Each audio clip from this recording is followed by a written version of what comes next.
특별히 오늘 11절부터 시작되는 그 잃어버린 아들을 되찾은 아버지의 그 비유, 우리가 흔히 탕자의 비유라고 말하는 이 탕자를 다시금 찾는 그 아버지의 비유를 통해서도 마찬가지로 그 이야기를 하고 있는데, 여기는 두 아들이 나오고 있어요.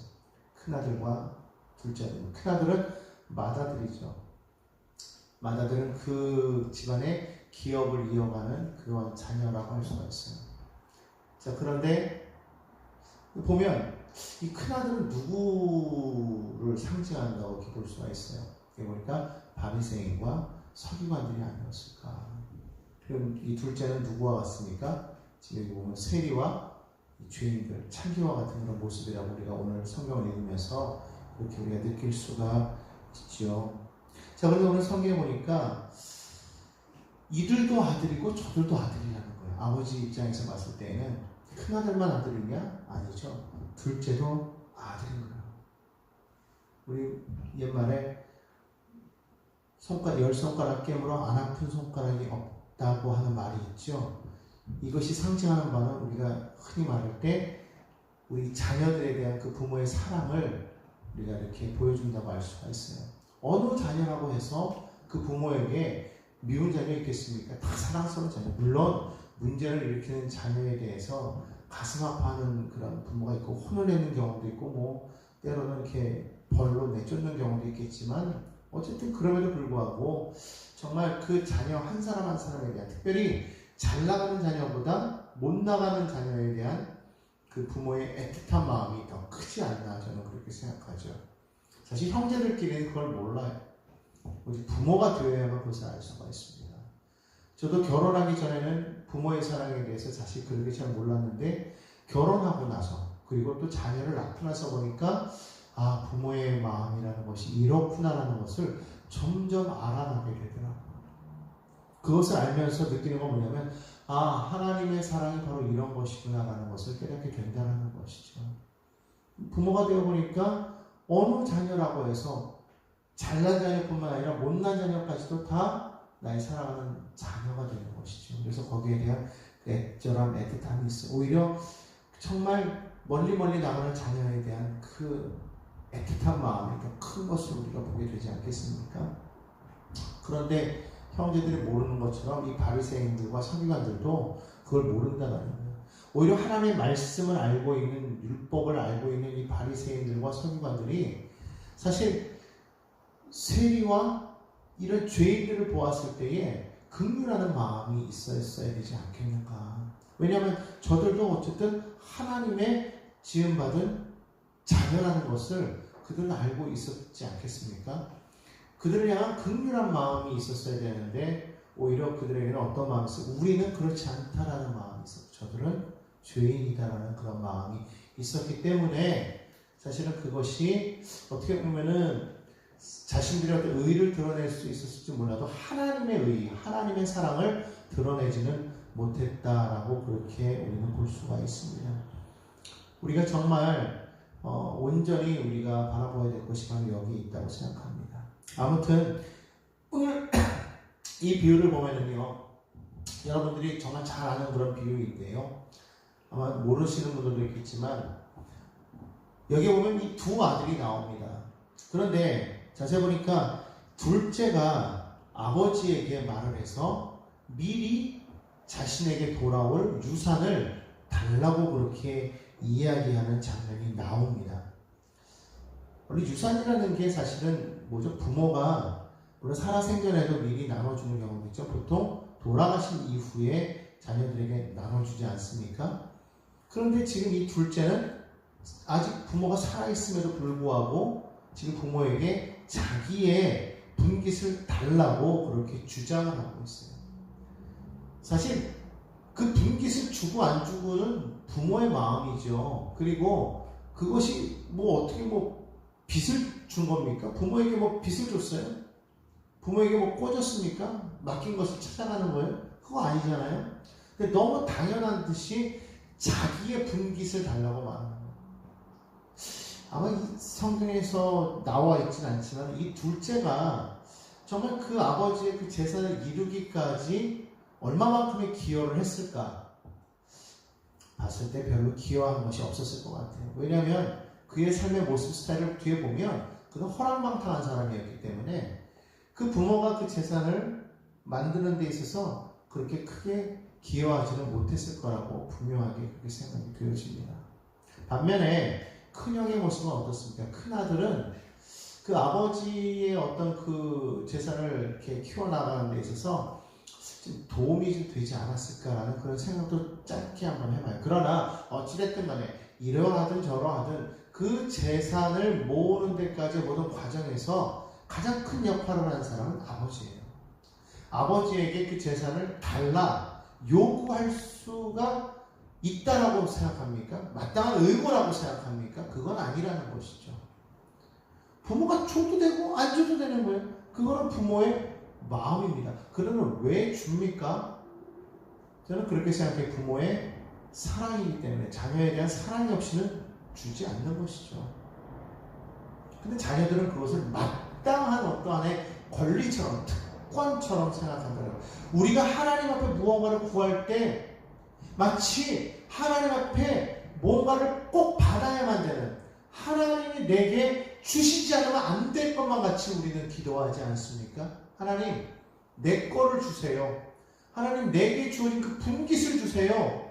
내 소유를 주세요라고 우리 하나님 앞에 그렇게 따지듯이 기도하지 않습니까? 오늘 이 둘째 아들처럼 마치 나에게 소유가 있습니다. 내 것이 하나님께 있으므로 내가 돌려받아야 되겠다라는 그런 심정으로 우리는 하나님 앞에 구하고 있는 것은 아닌가요?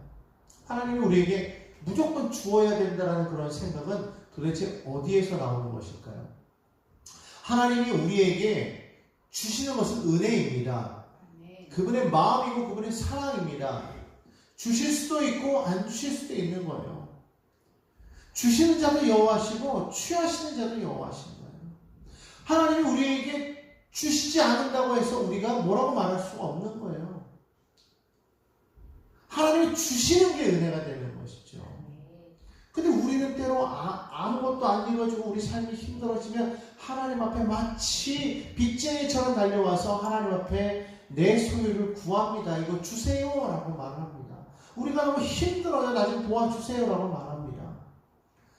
도대체 우리는 그 하나님 앞에 무엇을 그렇게 잘했길래 우리는 그렇게 당당하게 요구할 수가 있는 것일까요? 정말 믿음이 컸을까요? 아니면 오늘 여기 나와 있는 둘째처럼 잘못 생각한다든지 탐욕이 많다든지 둘 중에 하나겠죠. 오늘 기억해야 될 줄로 믿습니다. 하나님 앞에 우리가 구할 수 있는 것은 그분이 우리의 기도를 들으시기 때문에 가능한 거예요. 여러분 기도가 여러분 우리에게 주어진 얼마나 큰 하나님의 은혜인 것을 기억하시기 바랍니다. 하나님께서 우리에게 주셔야 할 어떤 의무가 없다는 거예요. 우리가 하나님 앞에 구해야 할 어떤 마땅한 어떤 특권이 없다는 것을 우리는 분명하게 알아야 될 줄로 믿습니다. 그러므로 우리는 하나님의 은혜로 살아가는 것인데 여전히 둘째 같은 사람들이 많아요. 주시옵소서, 주시옵소서, 주시옵소서.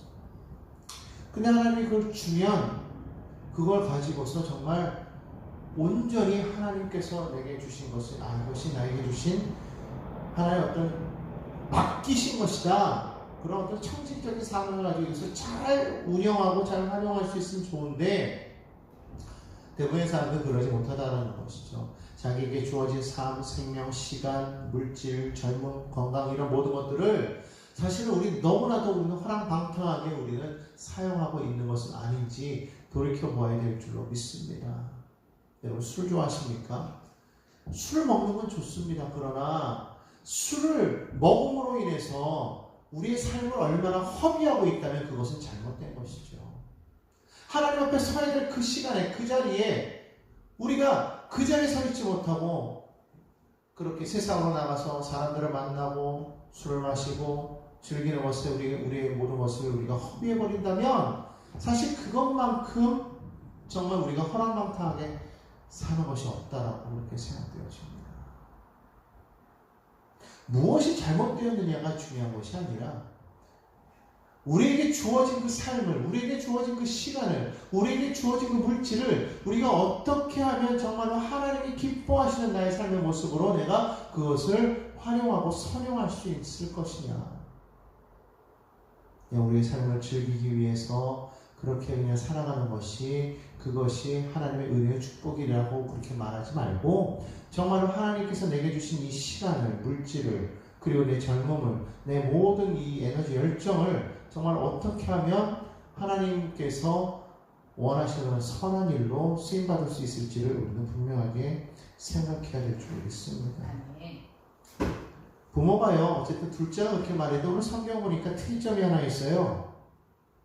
자세히 보면 12절을 보니까 이렇게 말합니다. 둘째가 아버지에게 내게 돌아올 분깃을 주소서 했더니 아버지께서 그것을 둘째에게만 주신 것이 아니라 그 다음에 뭐라고 나오냐면 아버지가 그 살림을 각각 나눠 주었다고 그렇게 성경은 말합니다. 이 유대인들은요, 장자에게는 항상 두 몫을 줬기 때문에, 여기 두 아들이 있었다고 그러지 않았습니까? 그렇다면 아버지가 그 아이들에게 유산을 물려줄 때 지금 3분의 2는 장자의 몫으로 주고 3분의 1은 둘째의 몫으로 주었다는 것을 우리가 알 수가 있어요. 아무튼 지금 뭐예요? 유산을, 지금 그 분깃을 둘째에게만 준 것이 아니라 큰 아들에게도 주었다는 것을 여러분 기억하시기 바랍니다. 자, 그러고 나서 둘째는 그 재물을 가지고 다른 타국으로 떠났어요. 아주 그냥 벌써 미리 작정하고 있었던 것 같아요. 주니까 그냥 잽싸게 나갑니다. 사람이 아플 때는 하나님 앞에 나와서 기도해요. 어려울 때는 기도해요. 예배해요. 찬양해요. 그런데 그것을 허락해주면은 곧바로 세상으로 나가는 사람들이 있어요. 어떤 사람은 다리가 아프다고 해서 다리를 치료해줬더니 신난다고 주일에도 예배 때도 그냥 산으로 놀러 다니는 사람이 있어요. 하나님께서 위장을 치료해 주셨더니 하나님이 금하신 것조차도 그냥 마음껏 먹으면서 허랑방탕하게 그렇게 살아가는 사람이 있어요. 하나님 앞에 나와야 되는데 하나님께로 나오지 못하고 세상으로 나가는 그런 많은 사람들을 보게 됩니다. 재물을 줬더니 그 재물을 가지고 하나님의 선한 일을 위해서 하는 것이 아니라 자신들의 가족과 또 자신들의 행복을 위해서 그렇게만 그냥 막 먹고 마시고 막 그냥 쓰는 거예요.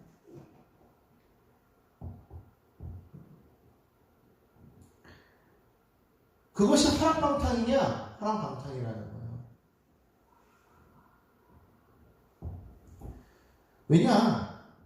14절에 보니까 이렇게 말하고 있습니다. 그 나라에 크게 흉년이 들어 그가 비로소 궁핍한지라. 여러분, 지금 이 둘째 아들이 많은 재산을 가지고 지금 있을 때는요, 정말 그것이 얼마나 그것이 지금 나에게 큰 힘인지를 사실 잘 크게 실감을 못해요. 그것이 있고 없고의 그 차이를 사실은 모르죠. 없어져 봐야 아는데, 문제는 뭐냐면 사람이 아무리 재산이 많아도 막 쓰기 시작하면 그거를 감당할 수가 없다는 거예요. 그러니까 돈이라는 것은, 재물이라는 것은 내가 벌기는 어려워도 쓰기는 쉽다고 했잖아요. 그래서 돈을 버는 것보다 가장 힘든 것이 지키는 거라고 했어요. 우리 신앙도 마찬가지예요.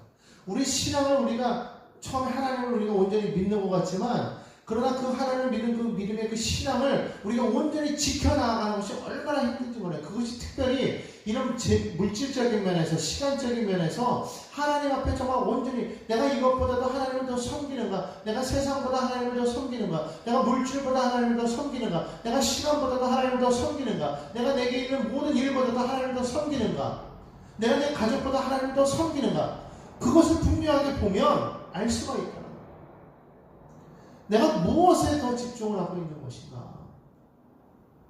오늘 지금 이것을 들으시는 분들은 정말 그래도 복된 사람들인 줄로 믿습니다. 그러나 지금 이 시간 실시간으로 바라보는 것이 아니라 이것을 나중에 못 바라봤을 때, 정말 일 때문에도 그럴 수도 있고, 아니면 또 때로는 여러 가지 많은 일들로 인해서 이 시간에 같이 함께 못할 수도 있겠지만, 그러나 여러분 그걸 분명하게 알아야 될 건 뭐냐면, 정말 갈급하면, 정말 중요하게 생각하면 이 시간을 정말 사모할 수밖에 없고 나올 수밖에 없다는 거예요. 이것의 가치가 정말로 가장 귀한 것이라고 생각한다면 다른 거 만사 제쳐놓고 오지 않겠습니까? 하나님 앞에 예배하는 것이 가장 중요하다고 생각한다면 다른 어떤 약속도 다 뒤로 미루지 않겠습니까? 어떤 것보다도 이것이 가장 중요한 거 아니겠어요? 어떤 사람이 병이 들어서 지금 죽을 고비를 넘기고 있어요. 그럼 그 사람에게는 가장 시급한 것이 가장 중요한 것이 무엇일까요? 생명을 살리는 일 아니겠습니까? 그러기 위해서 어디로 가야 돼요? 병원으로 가야 되겠죠. 병원으로 가야 될 사람들이 아니야 나 지금 사람하고 약속이 있어 글로 가야 돼요. 거기 가는 사람은 없을 거예요. 지금 생명을 살리기 위해서 내가 지금 수술하지 않으면 안 되기 때문에 지금 병원으로 가야 될 사람이 나 지금 돈 벌러 가지 않으면 안 돼. 그래서 나갈 수가 있겠습니까? 그렇지 않다는 거예요. 아무리 급하고 아무리 소중한 일이 있어도 더 큰 일을 위해서 그것을 과감하게 버릴 수 있다라는 것이죠.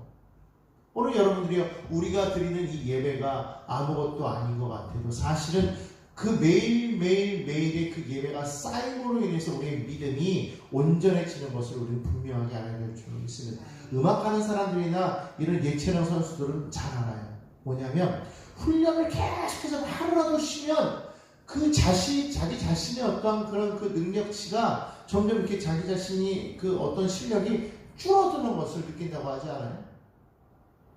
그래서 하루를 쉬면 자기가 알고 이틀을 쉬면 남이 한다고 그런다는 얘기가 있어요. 내가 얼만큼 내가 그것을 하느냐에 따라서 달라진다는 것이죠. 마찬가지로 신앙이라는 것도 그래요. 계속 예배하고 있으면 우리의 믿음이라는 것이 계속 그 믿음의 그 파장을 타고서 계속 올라가지만 예배하다가 예배하지 않다. 그러면 우리의 그 믿음의 그 파장이 이게 곧지가 않아요. 우리가 믿음이 어느 순간에 서 있는지 모른다는, 정말 믿음 안에 있는지조차도 우리는 판단할 수가 없다는 것이죠. 더군다나 계속 믿음 안에 있지 않다가 믿음에 잠깐 왔다가 계속 예배하지 않다가 예배하다. 그러면 그것이 은혜가 될 수가 없어요. 처음에 성악하는 사람들도 다 아시지 않습니까? 먼저 목을 풀어야 돼요. 계속 풀어서 계속적으로 하던 사람이 계속해서 잘하게 되는 것이지, 안 하고 가만히 있다 보고 있다가 갑자기 뭔가 하려고 그러면 노래가 나옵니까? 안 나와요. 연주하는 사람들이 막 연주를 할 때 계속적으로 연주하는 사람이 그게 익어가지고 계속 연주가 되는 것이지, 한참을 안 하고 있다가 갑자기 연주하려고 손이 굳고 이게 막 마디가 굳어가지고 바이올린도 안 되고 피아노도 안 되고 안 되는 거예요. 믿음도 그렇다는 거예요. 그렇기 때문에 우리가 항상 예배의 자리에 서 있어요. 다시 말하면 우리는 항상 예배 자리에 서 있어야 된다는 거예요. 왜 데살로니가서에서 왜 쉬지 말고 기도하라 그렇게 말하고 있겠어요? 항상 기도의 그 모습으로 서 있어야 된다는 거예요. 군인이 항상 언제라도 어떤 유사시에 뭔가를 있을 것에 대해서 항상 늘 긴장하고 그 자세로 서 있어야 유사시에 딱 대처를 할 수가 있지. 그냥 방심하고 있으면 뭔 일이 터지면 언제 어떻게 대처할 수 있겠냐. 왜 우리나라에 유교가 터졌습니까? 방심했기. 언제라도 우리의 믿음의 신앙이 항상 우리가 쭉 지켜나가야 되는 거예요. 그러지 않고 우리가 계속 그것을 내버려두고 있으면 사단은 여전히 틈타고 우리의 마음을 가려버립니다. 무엇이 참된 은혜인지를 모르게 만들어버린다는 것이죠. 그러면 뭐가 오는 거예요? 흉년이 들게 된다. 인생이 흉년이라는 것을 우리가 생각할 때 물질적인 것에 관심이 많은 사람, 물질이 없어지면 그게 흉년이라고 생각합니다. 건강을 중요시하는 사람, 건강을 잃어버리면 그게 흉년이라고 생각합니다. 명예를 우선시하는 사람, 명예를 잃어버리면 그게 흉년이라고 생각해요. 권세를 생각하는 사람은 권세를 잃어버리면 그게 흉년이라고 생각합니다. 그런데 그것만이 흉년이 아니라는 겁니다. 내가 가난해도 병들어도 명예가 없어도 힘이 없어도 그 가운데 하나님이 계시면 그건 흉년이 아닌 거예요. 이스라엘 백성들이 가나안 출애굽해서 가나안 땅으로 나아갈 때에 여러분 그들은 광야 생활하지 않았습니까? 그 광야 생활하는 그 과정 속에서 그들은요 성경 뭐라고 말하고 있느냐? 그들이 광야 40년 동안에 그들이 의복이 해지지 않고 신발을 닳지 않았다고 했습니다. 이게 무슨 말입니까? 하나님이 그 가운데 함께 하셨다는 것이죠. 광야예요. 광야는 척박합니다. 물이 없습니다. 건조한 땅입니다. 식물이 많지가 않아요. 해충도 많고요. 도적대도 있고요. 막 그런 곳이 광야예요. 그런데 그곳에 하나님이 함께 하시니까 그런 해를 당하지 아니했다고 성경 말하고 있지 않습니까? 성경 보십시오. 가나안 땅에 들어왔는데 오히려 가나안 땅에 들어와서 그들이 삶이 어땠습니까? 하나님이 그들이 떠나버리고 나니까 그들의 삶이 핍절해지게 되는 것이죠. 이방 사람들에게 막 노예 생활을 하게 되고 사사기를 보십시오. 계속적으로 그런 거 아니에요? 이방인들이 쳐들어와서 그들을 노예로 삼아서 그들을 막 일을 시키고 막 그랬던 일들. 그들 안에 하나님이 없었다는 거. 하나님 중심으로 나아가지 않았다는 것이죠. 여러분, 우리가 하나님 중심으로 나아가지 않으면 인생에 흉년이 온다는 거예요. 어떤 흉년? 하나님이 계시지 않는 흉년. 시편 1편을 우리가 분명히 알지 않습니까? 복 있는 사람은 오직 야훼 율법을 즐거워하여 그 율법을 주야로 묵상하는 자로다. 그렇게 말하고 있죠? 저는 시냇가에 심은 나무가 시절을 쫓아 과실을 맺으며 그 잎사귀가 마르지 아니한 같다. 성경 그렇게 말씀하죠. 이게 무슨 말입니까? 하나님의 말씀을 주야로 묵상하고 그 말 하나님과 동행하는 사람의 삶이 어떠함을 분명하게 보여주고 있다는 거예요. 오늘 우리가 이것을 분명하게 알아야 되는데 그러지 못하고 그가 하나님 말씀 안에 거하지 못하고 아버지 안에 거하지 못하고 그리고 세상으로 나아갔더니 결국 흉년을 받더라는 거예요. 오늘 여러분 인생에 흉년을 맞을 때가 있어요. 그것을 단순히 재산을 잃고 건강을 잃고 명예를 잃고 권위를 잃은 것으로만 생각해서는 안 됩니다. 그러나 그런 것들이 다가올 수 있어요. 그럴 때 세상은 우리를 불쌍히 여기느냐 세상이 우리를 동정하느냐 천만에. 세상은요 강자에게 잘해주고 약자에게는 무자비한 것이 세상입니다. 우리가 있을 때는 많은 사람들이 다가오지만 없을 때는요 누구 하나 거들떠보지 않는 것이 세상입니다. 세상은 매몰찬 것입니다. 정승집에는 개도 대접을 받는다고 해요. 그러나 정승이 그 자리에서 내려오면 실권을 하게 되면 어느 누구 하나 찾아오는 게 없어요. 발길이 툭 끊어진다는 것이죠. 오늘 성경 보십시오.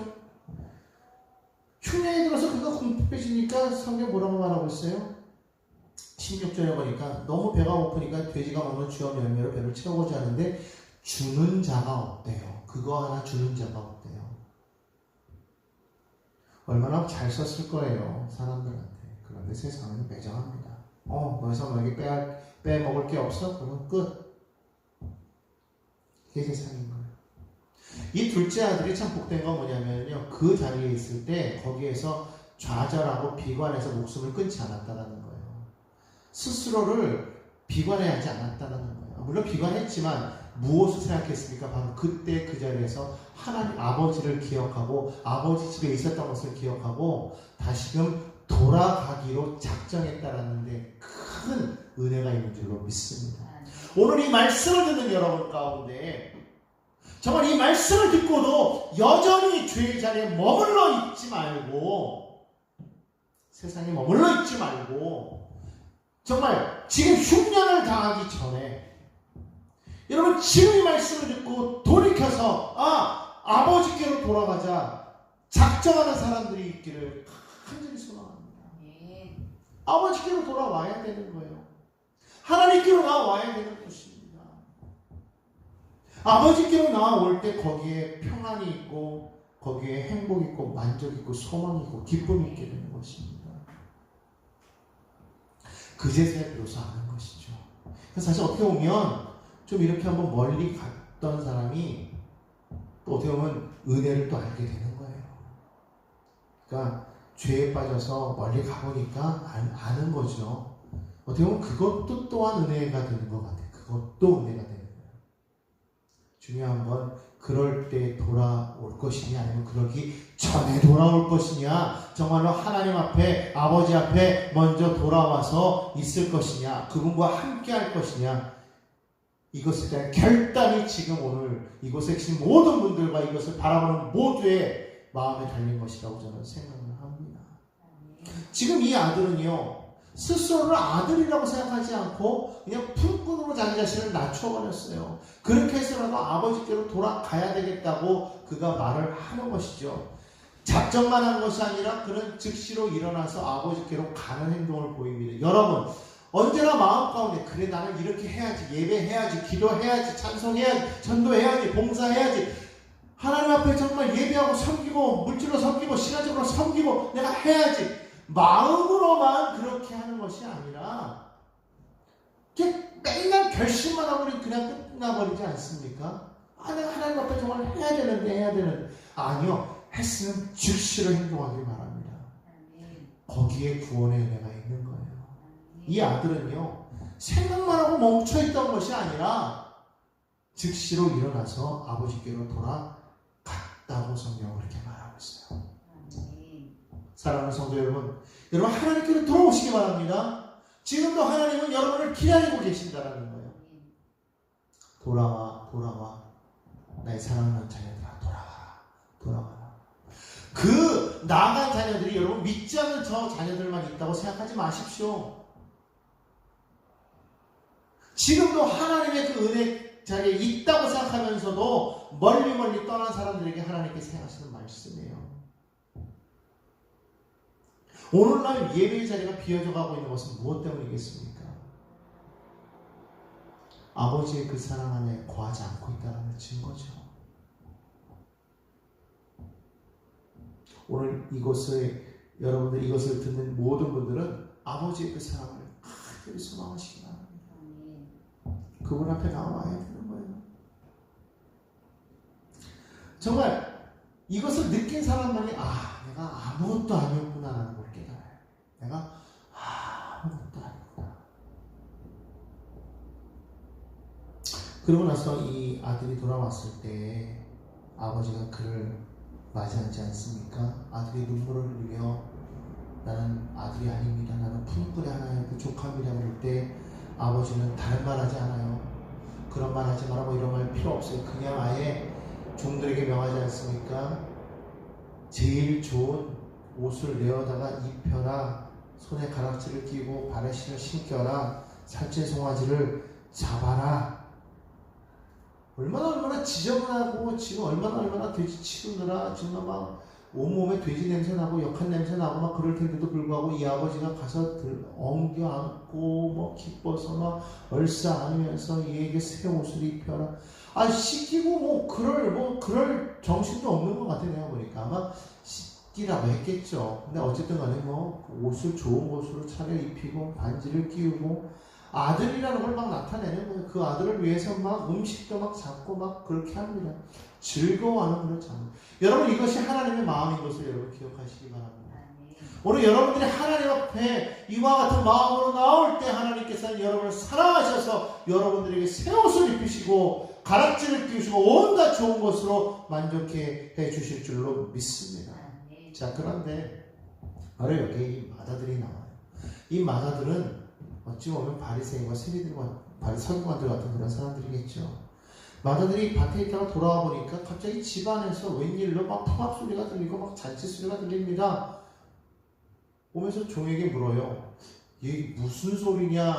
라고 했더니 당신이 동생이 집 나갔다가 돌아왔는데 아버지가 그를 맞으면서 지금 막 기뻐서 막 하는 잔치입니다. 막 송아지도 잡고요. 막 합니다. 근데 순간 이 아들이요, 열이 받았어요. 화가 난 거예요.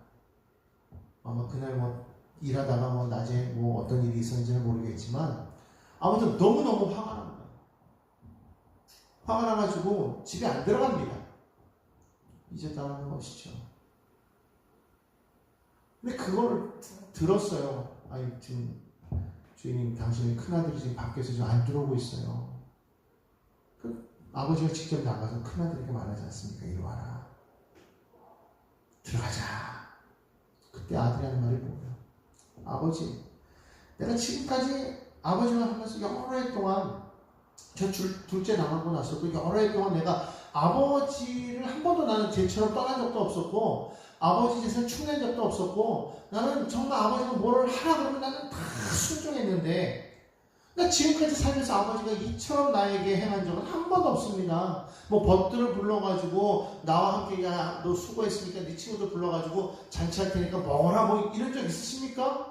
없잖아요. 그런데 쟤는 지금 아버지가 주신 그 돈 가지고 다 나가서 하나만큼하게 다 써버리고 그러고 나서 이렇게 돌아왔는데 도대체 아버지 지금 그런 아들을 위해서 지금 이렇게 잔치를 베푸는데 내가 화가 나지 않겠습니까? 라고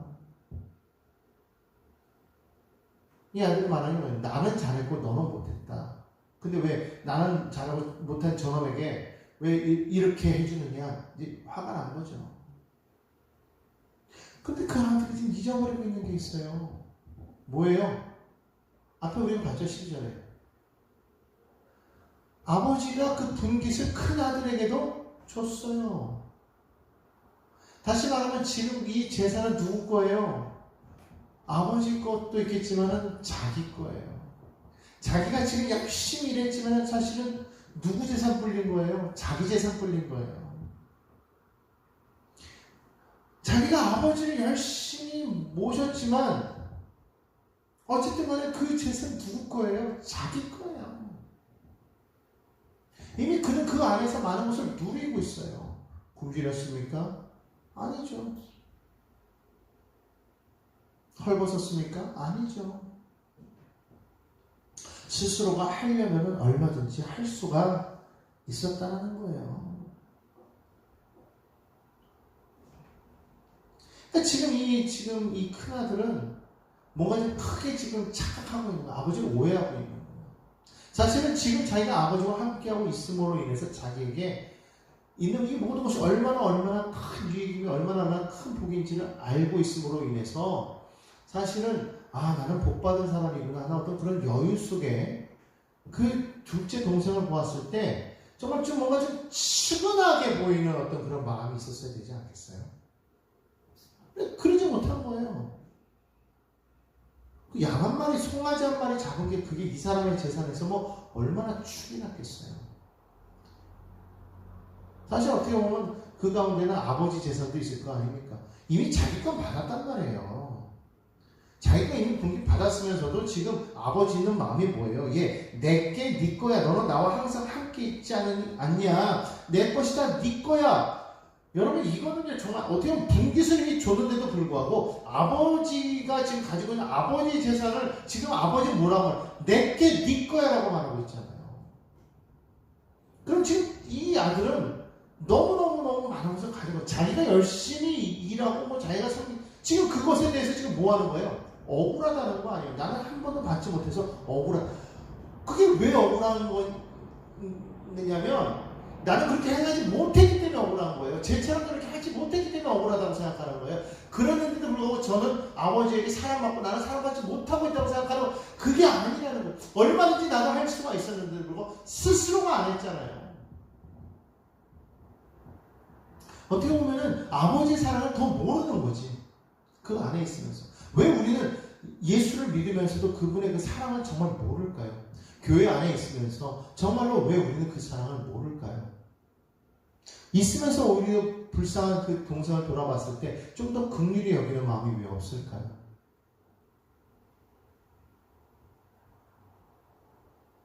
내게 있는 것으로 무언가를 이렇게 해줄 수 있는 그런 마음이 왜 우리는 없을까요? 사실은 뭐 내 것도 아니잖아요. 아버지 거지. 우리는 그런 마음이 없어가지고 사실은 우리는 다시 말하면 사랑하지 못해요. 긍휼히 여기지 못해요. 그 안에서도 자꾸만 이권을 따져요. 왜 나는요? 왜 나는요? 왜 나는요? 여러분, 이미 우리는 하나님께로부터 많은 사랑을 받았습니다. 전능하신 하나님께서 우리에게 허락하신 모든 것이 다 우리에게 주어져 있음을 알고 하나님 안에서 단호하게 선포하면서 여러분 그것을 누려야 될 줄로 믿습니다. 없는데요? 없다고요? 할 수 없어요. 이걸 말하지 말고 눈에 보이는 것만 가지고서 말하는 것이 아니라 하늘을 우러러 하나님을 바라보시면서 아버지께서 내게 허락하신 그 모든 것을 내게 주셨으니 주 안에서 나는 참으로 자연을 선포하면서 나아갈 때 하나님의 능력 가운데 하나님 주신 모든 것을 내가 이 땅 가운데 살아가면서 우리는 얼마든지 우리는 기적처럼 누릴 수가 있다는 것이죠. 자꾸만 주어진 것만 바라보면서 손 두들겨가면서 이걸 어떻게 할까요? 우리가 자꾸 살아가려고 하니까 하나님의 모든 것이 이미 내게 있는데도 불구하고 아버지가 내게 주시지 않는다고 우리는 자꾸만 그래 징징대지만 아니요, 이미 우리는 하나님께 분깃을 받았다라는 거예요. 이 땅을 살아가는 데서 필요한 분깃을 받았습니다. 그러면 그것을 단호하게 우리는 누릴 수 있어야 돼요. 어떻게? 믿음으로 선포하면서 주님이 내게 주셨다. 그 믿음을 가지고 우리 선포하면서 우리에게 주어진 모든 삶의 환경에 우리는 자꾸만 복을 누리면서 선포하며 그 가운데 주시는 그 기적적인 그 능력 가운데서 우리 살아가는 거예요. 이미 하나님께 우리 거 아닙니까? 하나님의 은혜를 받은 우리는 그분의 능력 안에서 우리 살아가고 있는 거 아니에요? 그럴 때 그 불쌍한 그 동생들 바라보면서 우리는 정말 안타깝게 여기고 이 놀라운 이 축복을 우리가 전할 수 있어야죠. 예수 안에 있다라는 것이 무엇입니까? 이스라엘 백성들이 광야 생활할 때 자세히 보십시오. 쌓아놓고 주시지 않았잖아요. 필요할 때마다 하나님이 알아서 채워주셨잖아요. 그걸 누리는 우리가 되어야 될 줄 믿습니다. 있는 거 없는 거 계산하면서 없는 거 바라보면서 낙심하거나 있는 거 바라보면서 이거 어떻게 할까 우리 낙심하지 말고 전능하신 하나님 바라보셔야 돼요. 그분 안에 있자는 거예요. 그분 안에 있으면서도 하나님이 내게 주신 그것을 누리지 못한다면 그는 있어도 가난한 자예요. 그렇잖아요. 이 큰아들은 그랬단 말이에요. 이미 벌써 분깃을 주었어요. 이미 벌써 많은 재산을 주었어요. 아버지가 정말 모든 것을 아낌없이 허락해 줬음에도 불구하고 본인은 그걸 누리지 못하고 있다면 그 사람은 가난한 자예요. 하나님 안에 들어와서 하나님이 주신 그 은혜가 있는데 불구하고 그 은혜를 알지 못하고 날마다 뭘 그렇게 자꾸만 더 인간적인 것으로 자꾸 생각합니까? 아버지의 마음을 아십시다. 아멘. 어떻게 보면 우리에게 하나님이 요구하시는 것은 그 한 영혼에 대한 그 아버지의 그 마음을 알라는 거예요. 이미 우리는 받았어요. 많은 것을 받았어요. 어떤 분 얘기할 거예요. 나는 가난한데요. 나는 지금 병들었는데요. 나는 지금 뭐 힘도 없는데요. 권세도 없는데요. 명예도 없는데요. 아무것도 없는데요. 주변에 사람도 없는데요. 뭐 이런 말 할 수 있을 거예요. 아닙니다. 전능하신 하나님의 영광과 함께하고 있지 않습니까? 왜 그 하나님을 바라보지 않고 왜 다른 걸 바라보세요? 하나님을 바라보고 하나님께 말씀해 보십시오. 하나님께로부터 놀라운 일이 일어나게 될 줄로 믿습니다. 그분이 채우시는 거예요. 그분이 도우실 줄로 믿습니다. 그 믿음을 가지고 살아가자는 것이죠. 하나님께서 우리를 위해서 그의 사랑하는 예수님을 이 땅 가운데 보내주셔서 죽기까지 우리를 사랑하셨는데 그 아들을 주시니까 무엇이 아깝다고 우리에게 주지 않겠냐는 거예요. 흉악한 자라고 할지라도 그 자녀가 떡을 달라고 하는데 돌을 줄 자가 누가 있으며 생선을 달라고 하는데 뱀을 줄 자가 어디 있겠냐고 성경 말하고 있어요. 하물며 하늘에 계신 너희 아버지께서 그 자녀가 구하는 모든 것을 주시지 않겠냐고 성경 말씀하고 있지 않습니까? 여러분, 그러므로 세상에 나가서 일하려고 세상에 나가서 더 뭔가를 얻으려고 자꾸만 노력하지 마시고 하나님 앞에 결단하여서 하나님 앞에 서는 그 시간을 철저하게 지켜나가시며 철저하게 믿음의 생활, 예배자의 삶을 살아가는 모두가 되시기를 주님의 이름으로 간곡히 부탁을 드립니다. 주님께 아낌없이 드리십시오. 하나님이 채워주실 겁니다. 있음에도 쓰지 못하는 자들이 있습니까? 가장 불쌍한 이 큰아들 같은 자예요. 오늘 둘째 아들이나 큰아들 같이 되지 맙시다. 우리 아버지의 마음을 하십시다. 누가 더 주인이냐고 묻지도 맙시다. 하나님은 누구나 다 사랑하셔요. 아들이라고 말했잖아요. 그걸 아는 우리 모두는 주님 앞에 온전히 서 있기를 간절히